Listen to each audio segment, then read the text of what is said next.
ഇപ്പൊ കുറച്ച് ആൾക്കാർ മരിച്ചാൽ ഖുർആൻ ഓതാൻ പാടില്ല അല്ലേ? മരിച്ചോടത്ത് ഓത്തില്ലാത്ത ചില വീട് ഇവിടെ ഉണ്ടോ?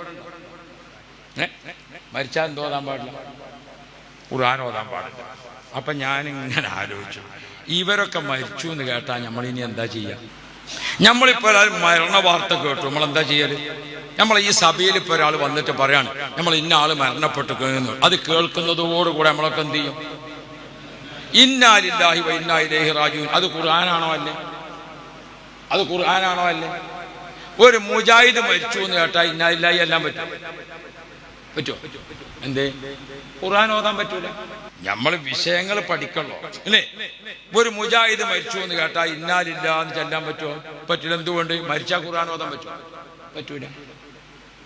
നമ്മൾ മയ്യത്ത് അവസാനായിട്ട് ഭൂമിയിൽ നിന്ന് മറയാണ്. അപ്പൊ നമ്മൾ ഒരു പിടി മണ്ണ് വാരിയിട്ട് കബറിലേക്ക് ഇടാൻ എന്താ പറയല്? മിൻഹാ ഖലഖനാക്കും. ഖുർആനാണോ അല്ലേ? അപ്പൊ ഇവർക്കൊരു പിടി മണ്ണ് വാരിട്ടാ മിൻഹാ ഖലഖനാക്കും ഓതാൻ പറ്റുമോ? പറ്റുമോ? അപ്പൊ പിന്നെ ഇവരൊക്കെ മരിച്ചു എന്ന് കേട്ടാൽ നമ്മൾ ഇനി എന്താ പറയാ? അൽഹംദുലില്ലാ എന്ന് പറയാനും പറ്റൂല, കാരണം ദിക്റും ചെല്ലാൻ പറ്റൂല. പാർട്ടി മാറുമ്പോഴൊക്കെ നോക്കണം. ഇത് കൃഷി മാറി ചെയ്യല്ല, ഇത് കച്ചവടം മാറ്റി വേറെ കച്ചവടം തുടങ്ങല്ല. ഇത് അള്ളാന്റെ ദീനാണ്, അതിനൊരു അടിത്തറയാണ്.